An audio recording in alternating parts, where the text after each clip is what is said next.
Hi, everyone. Thank you so much for coming out tonight.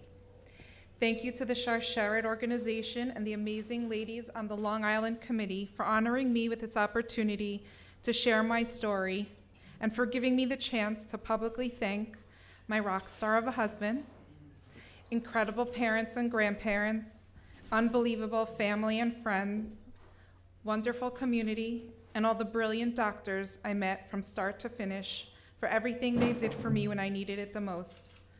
Most importantly, a hakarat hatov to Hashem for everything in my life, the good, the bad, and everything in between. It was the beginning of summer 2014, 4 years ago almost to the day. I had just waved 2 of my kids off to sleepaway camp and 2 were in day camp.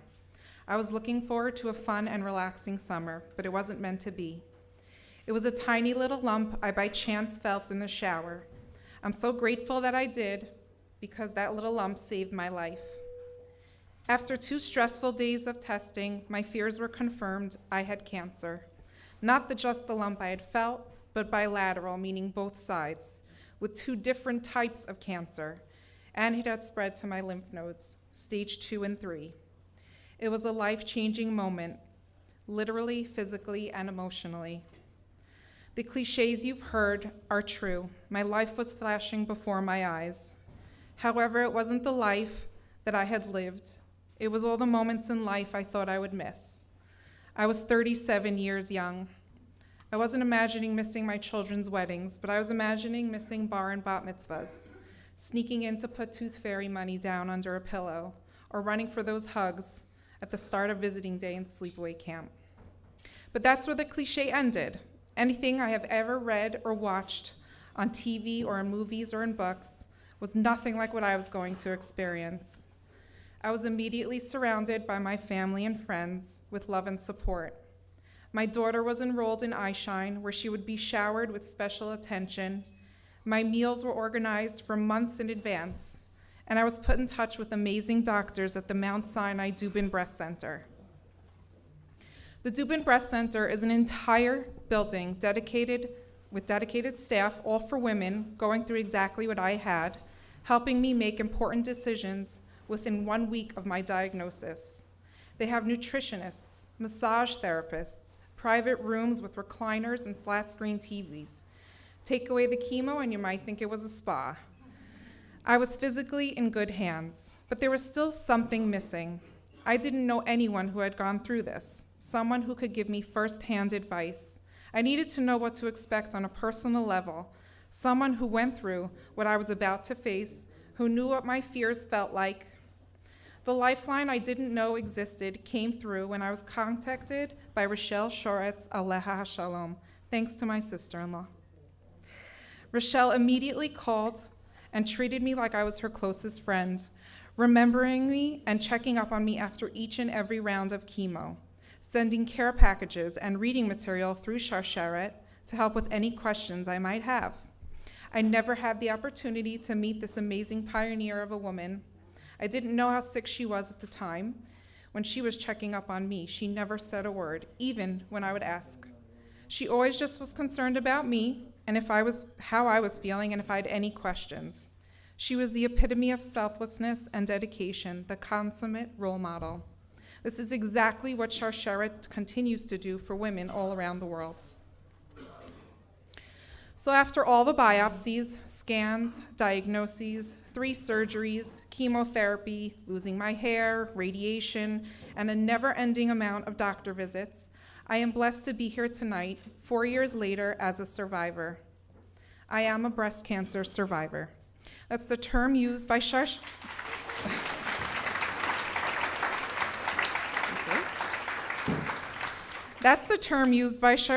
and other cancer organizations. Growing up, my association with the word survivor has always been reserved for people who made it out of the Shoah, the generation of people who saw unspeakable horrors and not only survived but flourished. I too had my own personal ordeal to get through, and the Holocaust survivors were my inspiration. This week of mourning leads up to the 9th day in the Hebrew month of Av. We are commemorating terrible times in Jewish history, Atrocity after atrocity, we have been sought out by powerful enemies. How is it possible that we are still here? How did we as a nation survive? We have to believe that Hashem, our Father, in the month of Av, which happens to be the Hebrew word for father, has his plan for us. Going through my own personal hardship has taught me to trust in his plan. I have emunah, faith, in whatever path he has chosen for me. There is a purpose for every one of us and everything we go through. Rabbi Nachman of Breslov said, "The day you were born is the day Hashem decided that the world could not exist without you."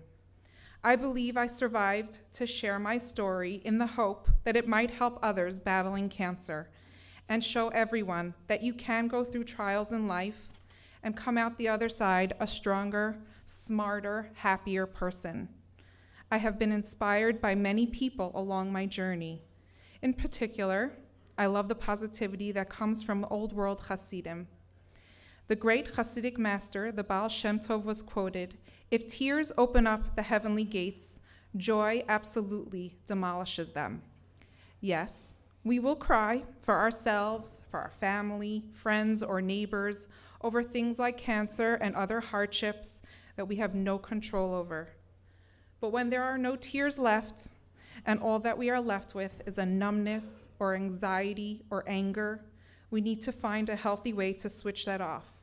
It is not easy, but it's imperative for ourselves and for our children. I believe that cure is finding joy. We must find joy in the life we have today. Joy in knowing Hashem is in control and knows what is best for us as individuals and as a nation. Joy in being there for each other.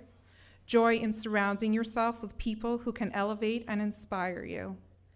Joy in knowing that the cancer I had has great odds today, and with genetic testing, there will be earlier detection, saving countless lives.